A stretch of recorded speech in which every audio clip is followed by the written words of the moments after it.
काल माननीय मुख्यमंत्री देवेंद्र फडणवीस साहेब भुसावळला येऊन गेले.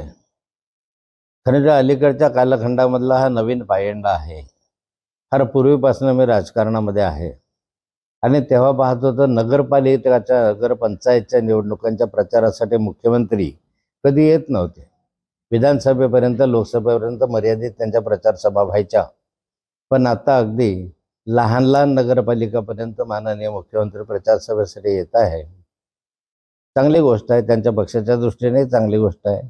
परंतु आता हा नवीन पायंडा पडलेला आहे. काल माननीय मुख्यमंत्री भुसावळला आले.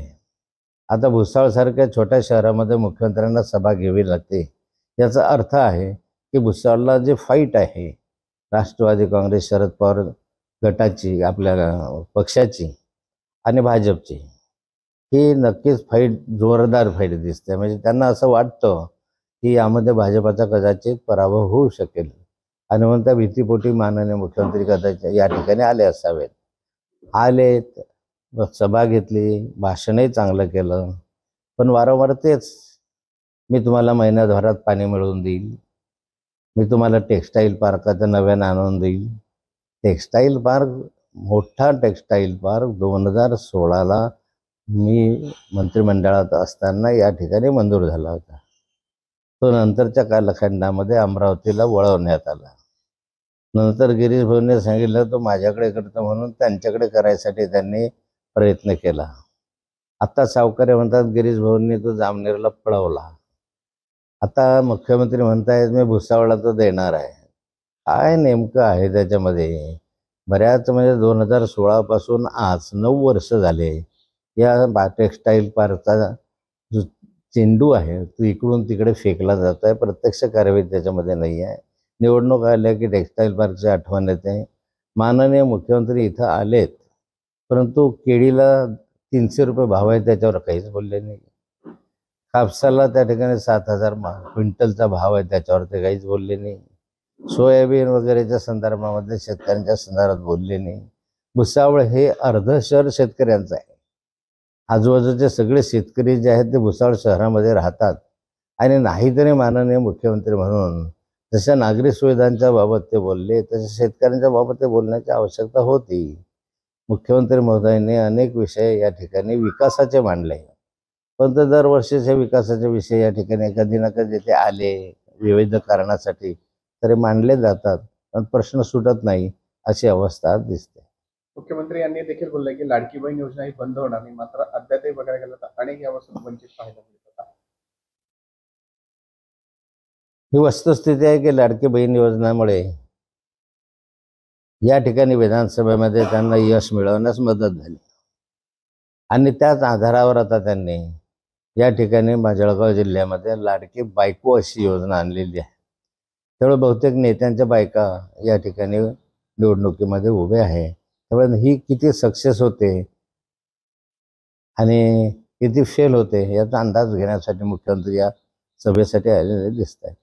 ही जी निवडणूक आहे ही कार्यकर्त्यांची निवडणूक बोलली जाते. कार्यकर्ते या ठिकाणी असतात, मात्र अनेक कार्यकर्ते या ठिकाणी डावलले गेलेले आहेत आणि अनेकांचे जे मंत्री आहे, आमदार आहे, यांच्या देखील अर्धांगिनी किंवा पत्नी या ठिकाणी उभे राहताना पाहिजे. खरं म्हणजे मी नगरपालिकेचा सदस्य होईल, मी पंचायत समितीचा सदस्य होईल, मी जिल्हा परिषदचा सदस्य होईल, नगरपालिकेचा किंवा महापौर होईल, ही अशा सामान्यतः लहान कार्यकर्त्याला असते.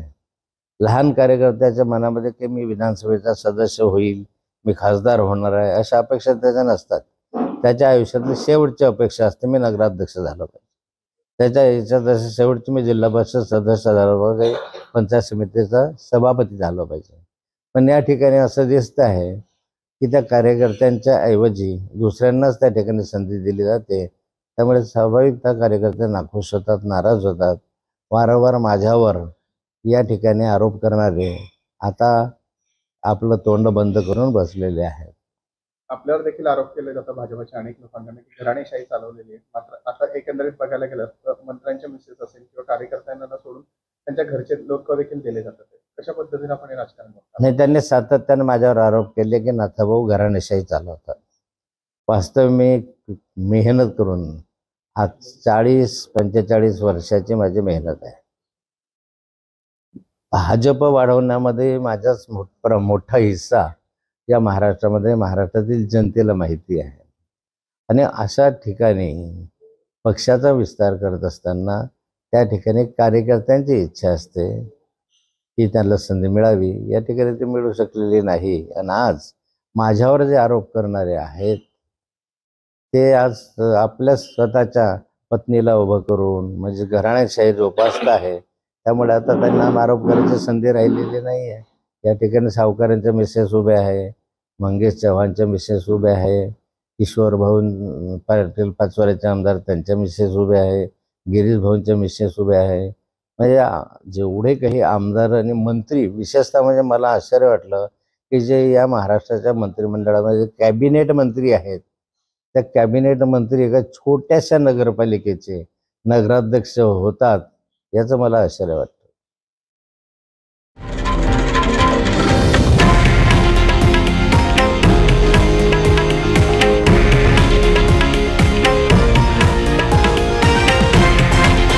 हे आहे देशातील नंबर 1 न्यूज नेटवर्क आणि आपण पाहत आहात TV9 मराठी, एकमेव.